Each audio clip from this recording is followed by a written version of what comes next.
One important thing that I haven't mentioned yet, which is probably the most important information provided in the case, it already works in the US, and this has been demonstrated by Blue Nile.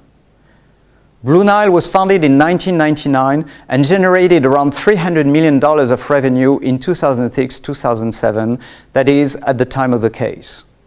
First observation, Blue Nile is a niche player.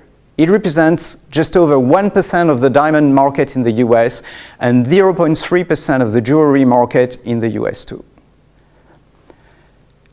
It's a niche business, but a niche business in a huge market can still lead to a very attractive business opportunity, and that is what Blue Nile demonstrated. So from Blue Nile, we can infer the following two hypotheses. The jewelry industry doesn't challenge the entire industry. It will likely represent for quite a while a niche business. But it seems to capture a large enough segment of customers to represent an attractive business. And we can remember from this that the existence of a close comparable helps tremendously as it narrows down a lot the analysis of the case.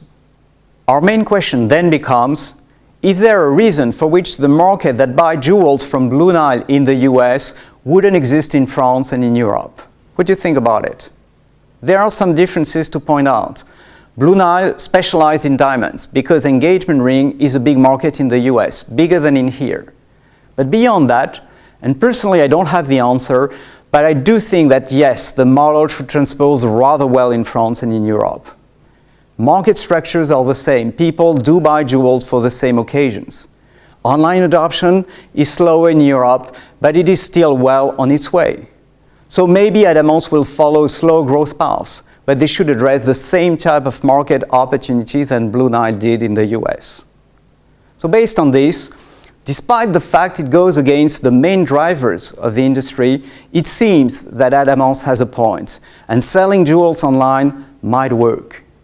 Again, there are many questions that are unanswered at that stage, but it doesn't matter, and that's not the point. Supply, delivery, customer relationship, how to build the trust relationship with the customers ready to buy online, so enough of them engage in the process. The offering also, how large, what type of jewels. All this will be learned through the chaotic process of driving in the dark, testing these core questions until you have something that works.